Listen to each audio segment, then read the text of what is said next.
Cool Hand Podcast, something you got to deal with. Welcome back to the show. I'm your host. My name is Q. We're back in Atlanta. We got a special guest. Let me just start off by saying this. This guest was the most difficult to get on the show. I thought I had to sacrifice a goat, chicken, offer up blood on the altar just to get this man to come through. Guest, please introduce yourself. My name is Peez, Peez_02 on Instagram. I mean, hey, that's about it. Welcome back to the show.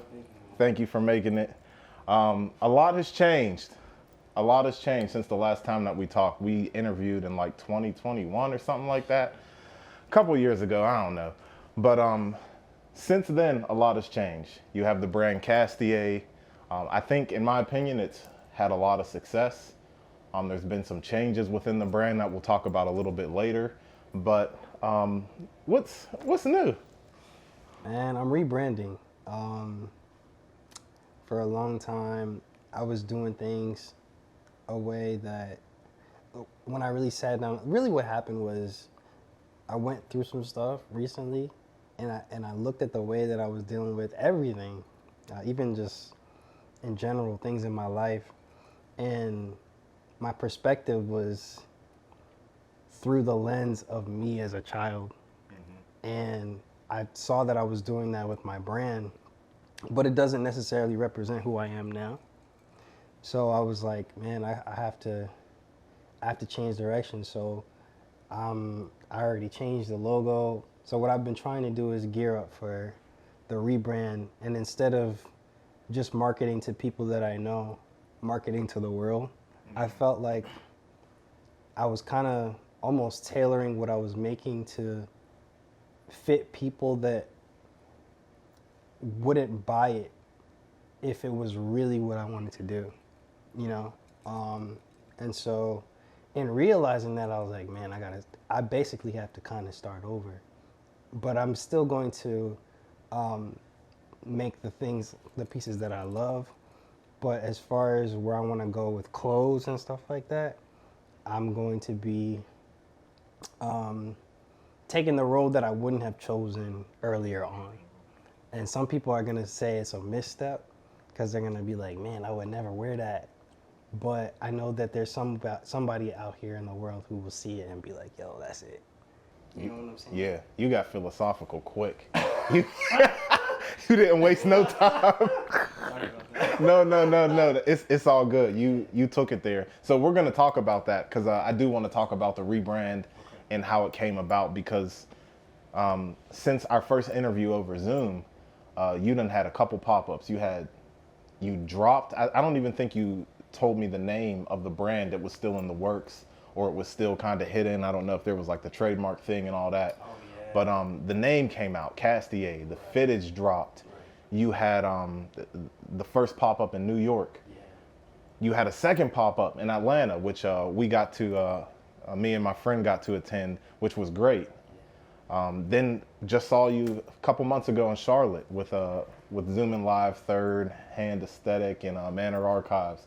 So you've been having a lot of, as the young people say, motion out here. So slow motion is better than no motion. Nah, for real. But so you had a lot. You've had a lot of success, like I was saying. Let's just take it back to post Cool Hand podcast interview. Mm-hmm. How did the pieces come about? What was everything that you dropped on that first drop? Okay, so I wanted to do a t-shirt, and so that's what I did. I only had maybe like a couple of extra larges left. For me, doing the pop-up thing, I noticed that a lot of brands coming up now don't necessarily do pop-ups. If they do, they're few and far between. But I just know, and I talk to my homies about this all the time, like when I was growing up, I wanted the Supreme, I wanted the Babe, but I couldn't afford that. I didn't have a job, I was in school, and I wanted to line up to go buy, but I never had the chance to. So I always knew that when I started my brand, I wanted to have pop-ups because it gives people a chance to grow with the brand. Like I was there at the first pop-up. So for the first t-shirt that I did for the pop-up, I put the date, I put the location, I put the studio, I put Castillet. I was here at the first pop-up on the first t-shirt. So kind of like a memorabilia thing. So I dropped those t-shirts, and then I had some tote bags and things like that. And they were a hit. I didn't expect for people to like them as much as they did. So I only did like 20 bags or so. And they went like that. And I was surprised because I was just like, wow. So it was kind of like a tester. So yeah, for the first pop-up, I did the t-shirt, I did the bags. I did have socks as well. Yes, I did. The socks sold well as well, but I had some left over. So yeah, that's how the first pop-up went. It went way better than expected. I was exhausted, but it worked out, and I was really happy with the way that it turned out. That's what's up. Then we had Atlanta, which I had the privilege to be a part of. Not a part of, or be in attendance, rather. So this is the thing, and I talked to Dev about this too. The preparation, like, it's not an easy task to, okay, you live in Atlanta, so you're having a pop-up in NY. Like, that's not an easy thing to scout out a place, pick a place, put, I would imagine, a down payment or something on it. Bringing your merchandise to New York. Talk to me about the preparation for a pop-up in general. Man, honestly, I'm not a good planner. I wish I had so. Well, no, it's hard for me to ask for help. I'll say that. I'm not one of those people. I need to start doing that, and I had to start humbling myself and realizing I have to ask for help, especially if I'm doing something as big as I'm doing, on the scale that I'm doing, and how many people are coming. But actually the studio is owned by a couple of brothers and sisters together as a collective. It's three of them, Jeremy, Ty, and Sydney. And I just hit Jeremy up, and we just got cool somehow through the internet. People were talking about me to him, and he hit me up, and we linked up, and we just became friends. So I just said, hey, can I hold a pop-up at the studio? And they weren't even allowing pop-ups anymore because people were messing up their space. And I was like, don't worry, man, like I'm gonna. He gave me a chance, and so I had the venue down. He helped me out with the pricing and everything. It wasn't that bad. I shipped my stuff to my family over there, so they had my bags and T-shirts and everything before I got there. And then from there, because I'm not a very good planner, I kind of just, I set up my little rack. I had a couple, but my friends came in and did some stuff for me, cause I'm not an interior decorator. I don't know how to do that stuff. But they helped me out to make it a little bit better. I had my homie Sonny on the music, cause we all know he has great taste in music. Shout out to Sonny. And that was it. We just vibed, man. It was nice. We had some drink in there, and it was great. Yeah, looked like a blast. So, and then in Atlanta, I think I would call that a success as well. I remember when I got in there, one of the few things I got to say to you, small talk real quick, and you were worried that you didn't have enough. Yeah. You didn't expect the outcome, that many people coming. So what was the Atlanta pop-up like for you? Man, going back to not being a good planner, I was just in my head a lot. I was like, man, I could have done this, I could have done this, I could have done this. So it was hard for me to enjoy it. But I got cool with another designer, and he was telling me about the studio where we held it, and it was much cheaper and better than the place that I was going to use. Okay. So that's how I secured the venue. I got to know the owner, and she helped me out as well with the pricing. And then, honestly, with working and everything, I didn't even get to see the space before I just saw the pictures online, and I saw it was 1,400 square feet, which is pretty decent. So I was like, okay, it's big, great. I did not expect the turnout to be the way it was on a Saturday, there was a whole bunch of people there. Like I got there late. I got there late, and there was like probably like 30 people already there. So Really? By the time you got there? Yeah. Wow. There was like 30, 40 people there. So it was like, oh man, I didn't expect. I'm expecting to come late. You know, it's black people, so you know. When I see 30 black guys, I was like, hey, yo, that's insane. But yeah, so yeah, I did not expect as many people to come, but people came out. I would say we had maybe like close to 140, 150. Yeah, they showed up for sure. I met people from all over. I met somebody from the DMV area, met a brother from Alabama. So we came from Pittsburgh. So there was a lot going on there, and it was nice. And shout out to LDV. You had them there, and I always give you props for this because you shared a spotlight. Yeah. So it was your pop up, but you had Winston there with his artwork, and then the LDV representatives there selling the sweatpants, the coats, all of that stuff. So that was really nice. And then we had the Zoomin Live joint. You was up there, and this is the thing: the same way that you shared a spotlight for your own joint, and I'm giving you props. You don't even have to talk right now. I'm giving you props. The same way you have the spotlight, you were able to take a step back in Charlotte.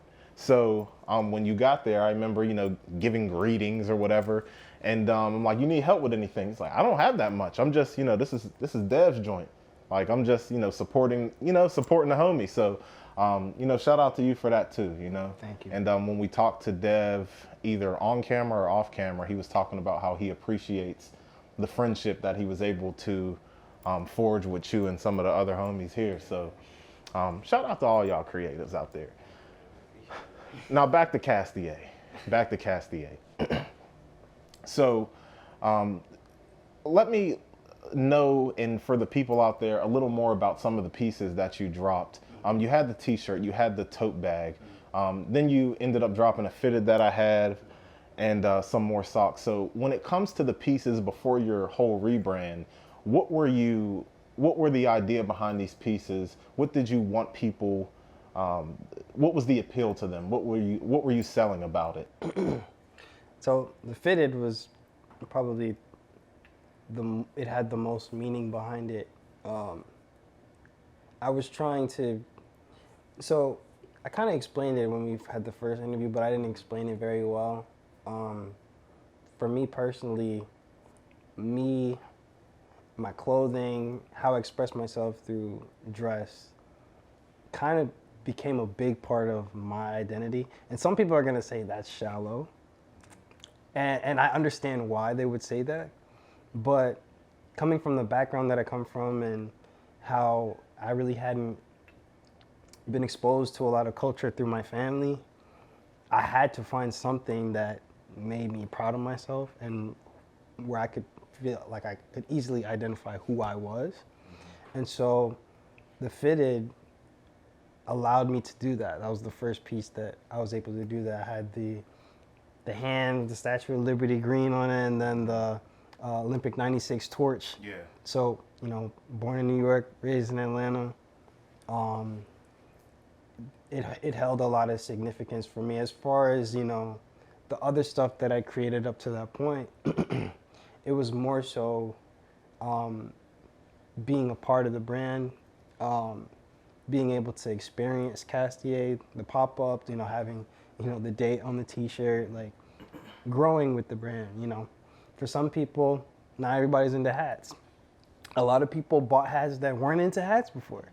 And so I started realizing, man, I can't just do accessories, I have to start doing clothes. And which was the idea anyways, but making clothes is very expensive. I imagine. You know, so, and then when I did the second hat, I was like, okay, the first hat is kind of loud. You can't wear it with everything. It's green and gold and it has a whole bunch of other colors on it. So I was like, okay, let me do something a little bit more subdued. So I did navy. Navy goes with a lot of stuff, but I put the little flare on it with the accent is pink on the back. Right. But other than that, everything that I created so far is more stuff, you know, if you didn't like hats, you could get socks, you can get a shirt. That's what the Pop Up, exactly. Exactly. Yeah. So I want to talk about something real quick that you mentioned, which is a great point, because when it comes to making the clothes, making the hats, getting samples. Now, if you follow him on Instagram or the Castillet brand on Instagram, you can see that you'll drop some screenshots on certain samples and this and that.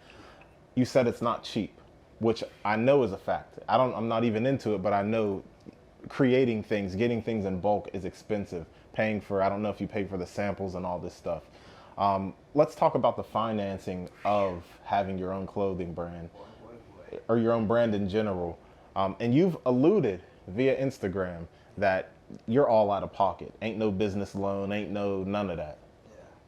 What's the experience? And that's my fault. I'm not doing it the right way, I know. But sampling can be it's a lot when you are getting into different materials. The hardware is important. Like, I'm working on a hoodie right now, and I want YKK zips on it. For when people hear that, they're like, well, what's a YKK zip? Why does it matter? There are zippers that last a very long time. I have pieces from 80s, the 70s, 80s, 90s with YKK zippers, and they still work. That's what I want, because I've bought stuff, when I was buying like fast fashion stuff back in the day, the zip would break, and I'm not gonna take it to a tailor and put a new zipper on it. What? It's too much work. So if I want my stuff to last forever, I have to put materials on it that last forever. Now, my sample originally, when I did the hoodie, before I told them the YKK zip, they're like, oh yeah, the hoodie's only gonna be like $40 for the sample. I was like, really? That's not bad. Are you sure it has the YKK zip on it? They're like, oh, you want YKK zips? All right, let me get the estimate on that. It went up to $120 for the sample. $80 extra just for the zipper. Yeah, yeah. Which is crazy. And then that doesn't, it wasn't just that, with the lady who's helping me out with my tech packs, I gotta pay her hourly as well. So she's working on my stuff. So I came out of pocket like almost $700 for one hoodie. Yeah. Oh my goodness. For one sample. Yeah. So, I was originally gonna do two. I was like, oh. I got my paycheck. I was like, I don't know. But even $600 is a lot. Yeah. It's like $600 is a lot for one hoodie. So it's like, And it's sorry, go ahead. No. But yeah, it's very costly. Yeah. That's a lot to put in, I was gonna say. Yeah. For the unknown. Now you can have confidence. That's the thing. Like, you can be creating something and be confident that people will buy into this. But at the end of the day, it has to be something that you believe in order to put this much effort into it. Yeah. You know what I mean? So when you buy Castillet, I'm in my promotional bag. When you buy Castillet, you're buying a lot of work. You're putting somebody's, hard work, blood, sweat, and tears on your back, on your dome piece or whatever. So thanks for sharing that. Now, have you been able to, and it's hard because I don't want to say as men, but it's hard to ask for help sometimes. Oh, yeah. Have you been able to get to a point where you've allowed people on to your quote unquote team? He's about to say no. No, you know what? No, even some of my homies here, they're in the background. I've come to them about certain things, and I just haven't been able to get things in motion because of money. But I always bounce my ideas off of my friends. As soon as when I even got pictures of the sample, and I sent it to all my homies, and I was like, yo, they messed up the sample crazy, by the way. Man is spending $700. And it is, they messed it up, bro. Oh my God. But that's just the process. Yeah. That's just the process. It's just the process, right? How bad? It's all the minimal details. Okay. But those are the most important to me. Right. The fit, great, but stitching, stuff like that, it's gotta be like on point. Materials are great, but it's just like, dang, bro, I literally told y'all not to. You did the opposite of what I told you to do. And you're not gonna redo it for me? Okay, cool. He's tight. I can see it on his face. He's still mad. Hey, it is what it is. It's the process. Yeah, exactly. Sometimes it takes 2, 3, 4, 5 samples to get it right. So,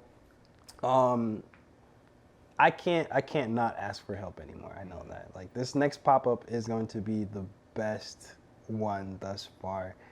I've learned a lot from the last 3. You would have thought I would have got it right after the first 2, but this time I'm not playing any games. I'm asking people to help me out. So yeah, it's humbled me doing it 3 times and like, okay, yeah, I made the same mistake over and over again. So this time I have a lot of help. Okay. That's what's up. Now, there's a lot of pieces. There's a lot of exclusive pieces. Oh, and I should probably save this question for last, okay, like at the end, wrapping things up, but forget that. Okay. You have a lot of exclusive pieces that are, you know, you're the creator. You're the, you know, this is your world. But,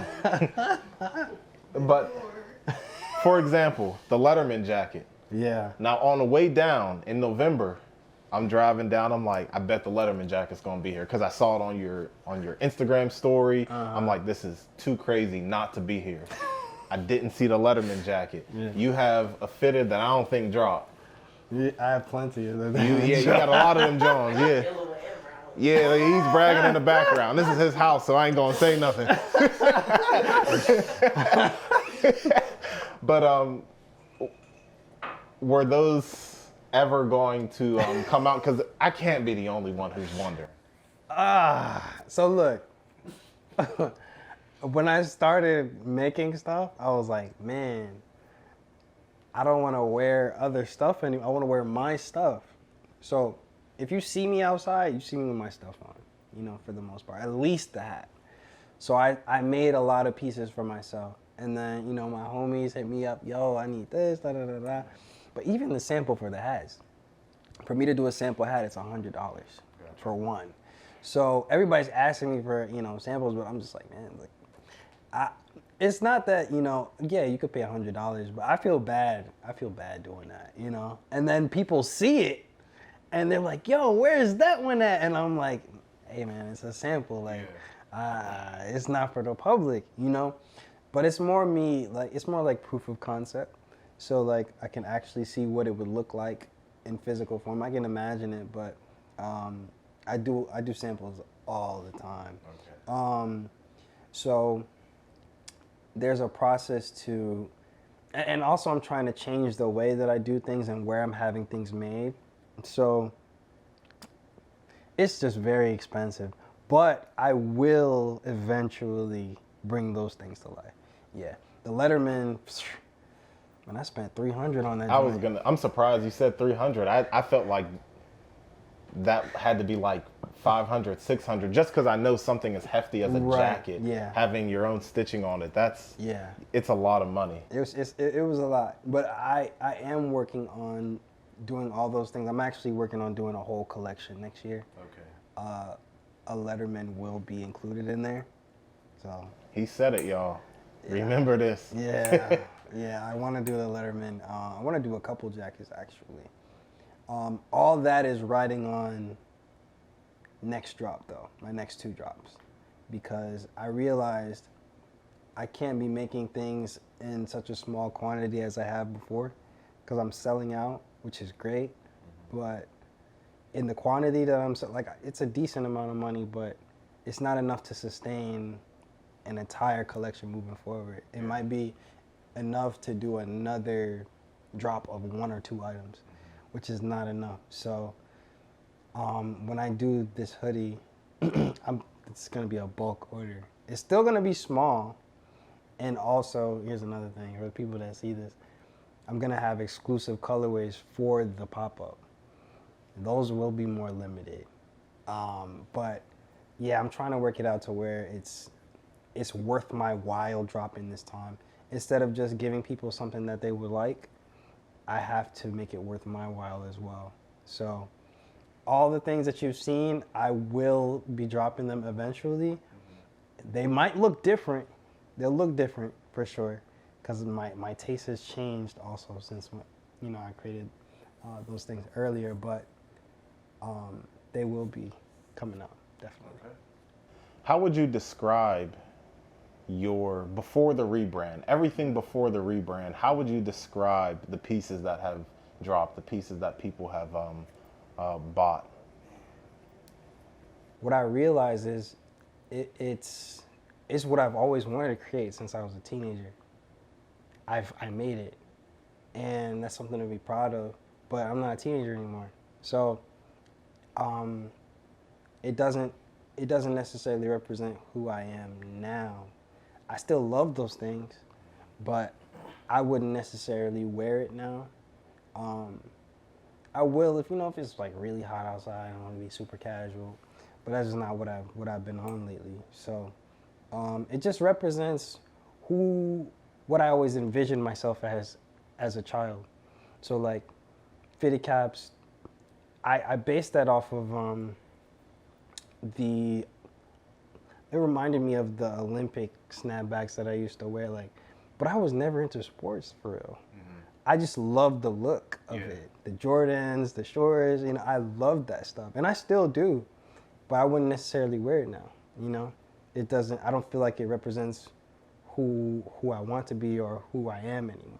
So when I dropped that stuff earlier, that was like through the lens of me as a teenager dressing the way I want to look, even though I'm not a part of that lifestyle. Yeah. So yeah. Who do you want to be now? I want to be me, man. that was a nice media trained answer. Because you were being your former, describing the past collections and the rebrand, the newer things that we're gonna talk about the rebrand. This is more geared toward who you want to be. This is more toward you. This is Peezo. This is Chris. So who is that? What can people expect from that? We just had a whole what's the word? A funeral. That's not the word I'm looking for. A funeral for the past collections, I would say. His promotion is A1. I'm gonna just, if you don't follow him on Instagram, he said it in the beginning. But your promotion, you put a lot of time and effort into this. So what can people expect, and where did this change come from when you realized this isn't where I want to go? This isn't the direction that I want to take. Man, honestly, I went through a little situation, and I just started reanalyzing who I am now, and I realized I was like, man, I'm making, and what? Part of it was the second pop-up, because when I went to the pop-up, I'm wearing the sample stuff. So I'm coming to the pop-up, I'm like, yeah, I look good, I'm fresh, blah, blah, blah, blah. And so I'm selling this stuff at the pop-up, and they're looking at the stuff that I'm selling, and they're looking at me, and they're like, yo, where's the stuff you got on? I'm like, I haven't made that for the public yet, because I didn't think that people would want to rock it, But I make my stuff for myself because I want to wear it the way I want to wear it, So people, there's a lot of people who didn't buy because they wanted to wear what I was wearing. Example, the crop tee. Mm-hmm.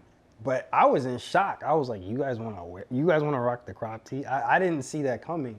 So a lot of people, including some of my close friends, they were disappointed in me. Oh, word? They were like, yo, I'm disappointed in you, dog. I was like, dang, for real? Yeah.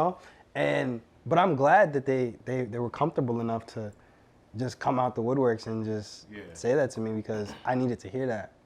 And ever since that point, I was like, you know what, you're right. I'm making clothes that the average people would wear, and there's nothing wrong with that. But if I'm going to try to make my mark on the world with my brand, it has to represent me, and I'm selling stuff that I wouldn't wear, which is kind of nuts. Mm-hmm. I mean, to some people it's not that crazy, because you look at designers after their runway show, they come out in some black pants and a white shirt, and they had somebody walking around with a box, a whole box on their body. But, for me personally, I don't want to sell anything that I wouldn't wear now.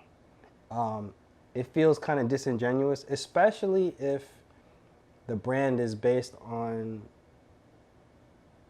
identity, self-identity. that's the reason why I did it in the first place. I always wanted to feel like me, you know. Yeah. And so, like I said, some people may say that's shallow or selfish, but It's yours. yeah, Kick rocks. yeah. I mean, if I wouldn't wear it, then why am I selling it? To me, that means I don't really believe in the things that I want to create, you know. So after that second pop up, it was kind of like a wake up call. Like, okay, I need to do this. And so ever since then, I know some people are still waiting. They're like, man, he hasn't dropped in a minute. I'm trying to gear it up perfectly and market it the way that I want it to be marketed. I don't want it to just be any other drop. I want to do it in a way that is professional and people see it around the world. I know some of my friends are gonna be like, yo, I can't buy this, but I respect it, you know? So that's what I've been trying to do. So they can't buy it in the sense of the price point or the design. I got you. Okay, But I'm okay I'm with getting that. excited. I'm getting excited. Okay, so thank you for sharing all of that. Of course. And then what I get out of this is you're sticking true to yourself. You know, you realize that you're not being true to yourself at the moment. You know, that was the past. You know, baby Peezo. That kid is gone. Yeah. Yeah. He's Listen. out. Yeah. Forget that kid. He's cooked. Yeah, little bro is gone. Nah, for real. And then when I see your Instagram stories, the things that you share with the public, I can tell that, you know, there is no, oh, when is this dropping or what's going on? I know just from as a basic video creator, I know how long things take to quote unquote create. So this is something that requires way more effort, something that involves a lot more people, outsourcing, shipping, all of this other crap. Yeah. So I know that it's a process. I know that it's not, you know, things just don't come together overnight. So I feel like there's a lot of anticipation surrounding what you got coming up next. If you can, whatever you can spill about this upcoming collection, what can people expect? So I'm finally doing the crop tees. I haven't even dropped online yet. I know some people see a couple people in it. I sold some of them at the pop up. I'm doing socks again with the new rebrand, and then I want to do a couple more. I want to do some totes again in black, and then I'm gonna be teasing the hoodie. Okay. I'm kind of like, as you can see, like I told you, they messed up the sample. I'm nowhere near ready to drop just yet, but for the end of the year, I plan to drop the hoodies separately. But when I drop the t-shirts, I'm gonna be teasing the hoodie. Okay. But yeah, so yeah. You reminded me something to ask about too. In the midst of this whole rebrand, we found something new. I know when I got my fitted, when I saw the fitted at the pop-up, I'm like, okay, this is different because I'm not wearing my Castillet shirt. Okay, I packed it too. But you can see it if you can see a shirt. We have something new here, and that's on the back of the newest fitted, on the navy fitted, the navy and white, and has the pink new logo. So where did this come from? Because I think simple is better personally when it comes to something like a logo, like the Castillet on your hat. Perfect, in my opinion. When it comes to something like this, you look at like McDonald's, it just has an M. Starbucks, the little Poseidon looking lady, whatever. So something simple that people can latch onto. So when they see this, with all due respect, oval looking, you know, you know, oh, that's Castillet. So Right. Where did this idea come from? So this symbol is the accent aigu. I think that's how you pronounce it. It's in the French language. It's the same symbol that's above the E in Castillet. So basically, going back to when I created the actual name Castillet, it doesn't need the accent. I just thought it would look cool aesthetically. But once I placed the accent above the E, I removed it grammatically from the French language because it doesn't need to be there. It would have just been Castillet without the accent. So technically, it's not a word in French. It's a name because of the way that I did it. But it would still be pronounced Castillet either way. That accent emphasizes the yay sound. So, really, actually, I got the idea from my father. He was like, since that's what makes Castillet a name and not a word in the French language, why don't you just take the accent and make that your motif like a Nike check? And I was like, dang, Dad, you thinking for real? That's crazy. And I just took it and I ran with it. I was like, because I like minimal branding now. I want to focus on design. So, and this is like the V1 of the t-shirt. The V2, I'm gonna make another extra couple of sizes because I know not everybody can rock a crop. I'm wearing the extra large right now, and people, it looks big, but it's crop. Yeah. You know? Yeah. I know. Yeah, I know. Depending on what Right. I eat, my stomach be hanging out. So I can't, you know what I mean? Me too. So, I want to focus more on how the t-shirt is cut and the design of it, the functionality of it. This is a summer shirt. It's lighter. It's lighter than the Zoomin joint, and I know some people don't like that, but It's hot down here. it's summertime, Yeah. So I wanted it to. This is very flowy, like when the wind is blowing, and this is very wide, I don't like shirts that are like too tight on my body, especially when it's hot. Like I need some ventilation. So this is actually based off a 2XL shirt. So like the body of it is actually super wide. It's ridiculously wide. Yeah. Which I like. Yeah, so I want my motif, which is the accent, to be my Nike check, and of course, as I delve deeper in the future, I'm gonna go a little bit crazy with design as far as maybe extra, logo placement. But for me, the actual way that it fits, the way that it looks, that's more important to me right now because I don't like a whole bunch of like branding on my stuff right now.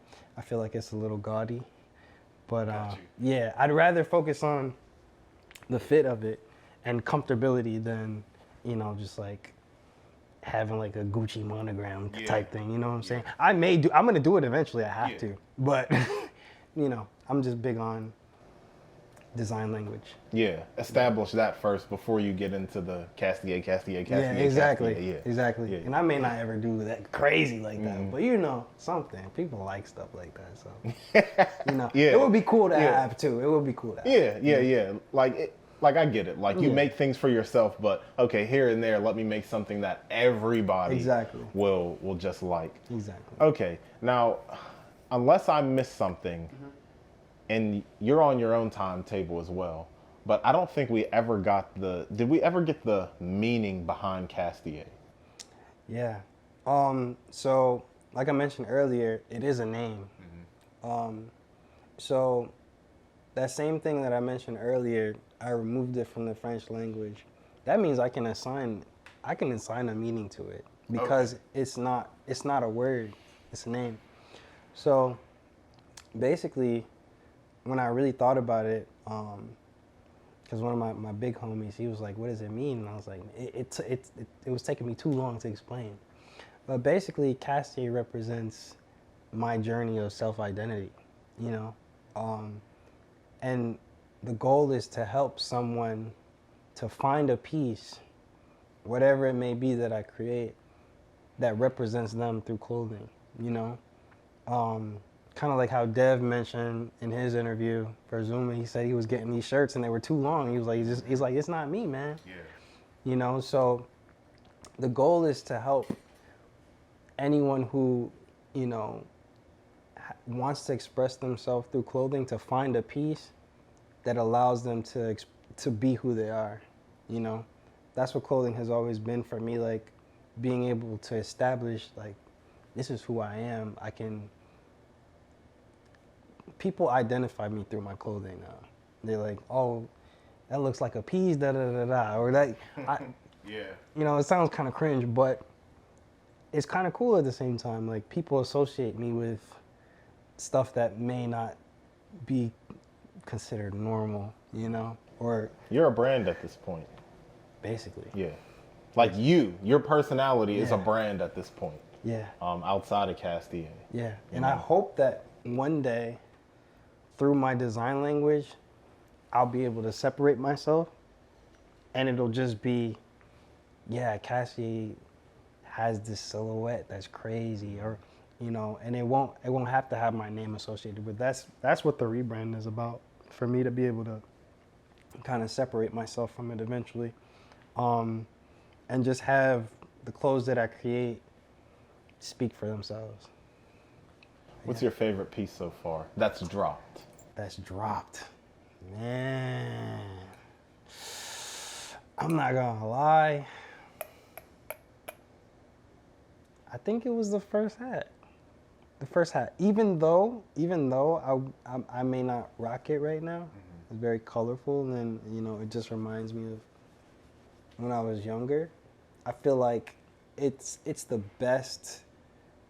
It achieves what I wanted to do with my brand from the beginning, is identify myself. You know, people still hit me up to this day. Yo, I rocked your hat. I be rocking your hat all the time. And people were begging me for it. They're like, yo, where'd you get the hat from? Da da da da da. And then they ask for it, and they're like, hey, it's sold out. And they're asking me for the link to it, and I'm like, man, I sold out in 2 days. Like, that first hat went dumb. Yeah. And the problem is, and this is a personal problem, I wasn't on the fitted wave still. 7 5/8. I told this to Sonny. And when I interviewed Sonny, my hair was grown out. Yeah. Dog, I cannot fit that. My joint looks like a 2003 joint. That's why I never wear it. And I hate that. I hate that for me, because I love the hat, but I can't wear it with my head paused now.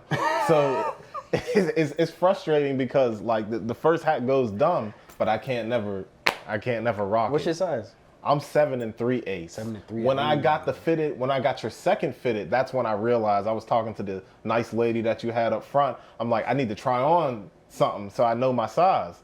But lessons learned. So if you got, if you got 7 3/8 out there, shout out to you. Don't let me catch you. But okay. So, all right, so you wrapped it up with, what's next. If there was anything I missed, this is like kind of the open stage for you. Any shout outs, anything that you want people to know? Actually, forget that. What's up with you and Hold up, you scared me with that one. No. Because this is a good. I rock with this topic. What's up with you and old school music? Because you gave Yo! I thought you was gonna bring up a shorty. No, we ain't on pillow talk time. We ain't never on no pillow talk time. Nah, what's up with you and old school music? Because I don't care if that's what you like. I don't care. But it seems like it seems like you get a whole lot of pushback. Oh, yeah. For your opinions on the newer music versus the old school joints. So what's up with you in that? So here's my response to all that. Me personally, I always listen to music to not feel anything. I listen to music to numb myself. I don't want to listen to music and feel feelings. Why would I want to do that? Why would I want to amplify the negative feelings that I have? I'm going to be lower. I'm going to be crying. And there's nothing wrong with crying. But I ain't trying to do that when I'm listening to music. And older music does that. It's very intentional with the message, and often it's relatable. I listen to music that is a life that I would probably never live. I have never lived, So I can't necessarily relate to it on that plane. And man, it's just tribal, man. You just feel it. Like I get goosebumps listening to the music that I listen to. Yeah. And I'm not trying to think about my problems. I'm just trying to like just vibe out, man. I don't want to feel nothing. So for me, now, is that a good thing? Probably not. We all have our vices and issues. You know, we all have our issues. We all have it ain't Right. So when I say that, as far as old school music, it's the best music, really and truly. Like as far as musicality, it does what it's intended to do. It's amazing. It's beautiful. Yeah, it's good. It's just, man, I ain't trying to listen to that, bro. I know. I just had to ask. I'm like, let me ask because that's been something recent that that I saw with you, and I'm like, I find it entertaining. I'm like, I like renegade people, except you know what I mean. So if you got your own vibe going on, more power to you. It sounds good. Like it sounds good. Like I'm not gonna. And here's another thing, and a lot of people don't understand this. I am an American. My Haitian friends will be like, nah, you're Haitian American. But I didn't grow up in that culture like that. I love the food. I got beat plenty, so I can relate on that. But like as far as the culture, I don't know the culture.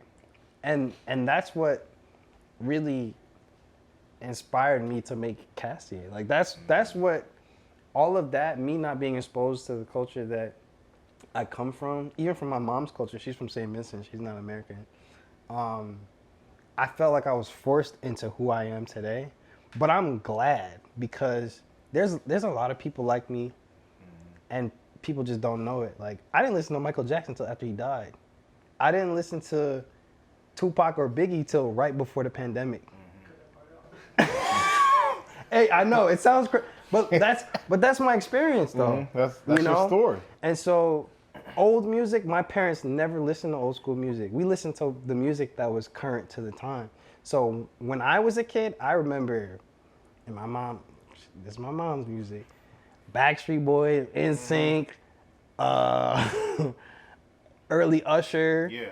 I still have all those CDs. I have the first Usher album. Like I have all that stuff.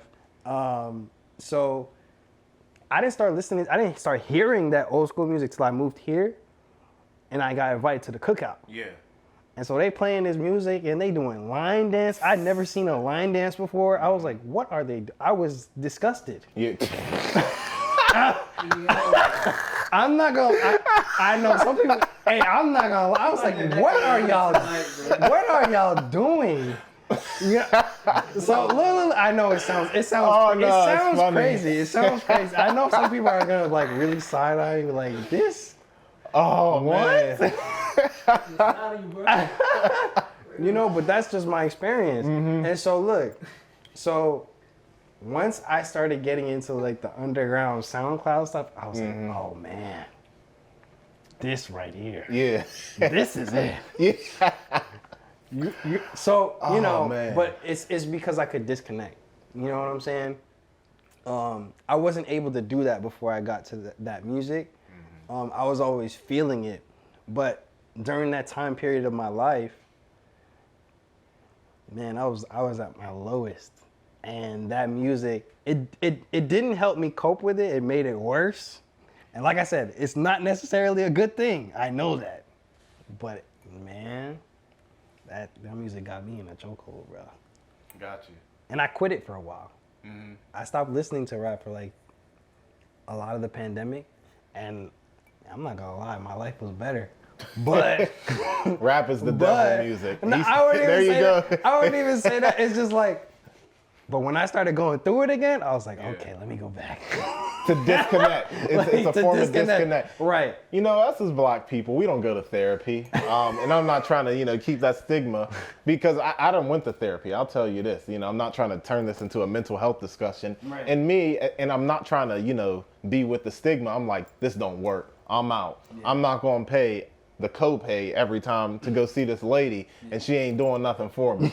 Bible, like, you know what I mean? Bible.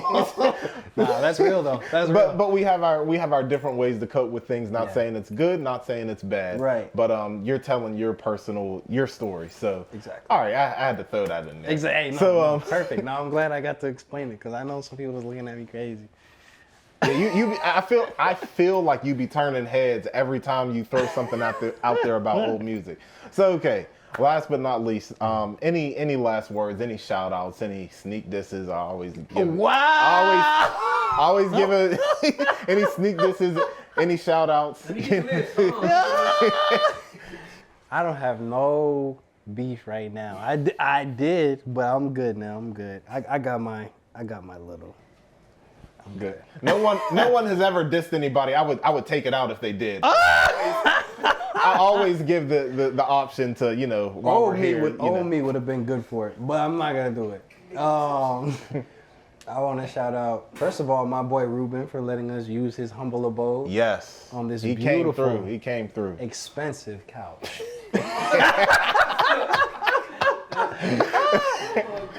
My boy Jai is here with me. Dev, Sonny, Tamika, all my friends, Alasia, everybody, because I've been going through it recently, and they've all been there for me. Man, you put me on the spot, but it's all, you can't get that. Everybody who's been there for me, you of course, because you are the best interviewer that I personally know. Oh, thank you. You don't be stumbling through your words or nothing. You don't have no notes out. I'm like, I couldn't do this. Oh, I'm half slow. Trust me. And you ask really good questions that I want to answer. By the way, just to end this off, he said he's going through stuff. So if you see him in the streets, give him a hug. Nah, they gonna remember that comment about the line dancers. They gonna help him out. Yeah, they gonna turn on you. Yeah. Nah, but Peezo, thank you for coming back on the podcast. Appreciate it. Shout out to Jai, Ruben. I was afraid to say y'all names. I don't know if y'all want to be out there, feds, all that. You know how people are. Yeah. But this is the Cool Hand Podcast, something you got to deal with. Peezo back in the building, and that's it. Easy.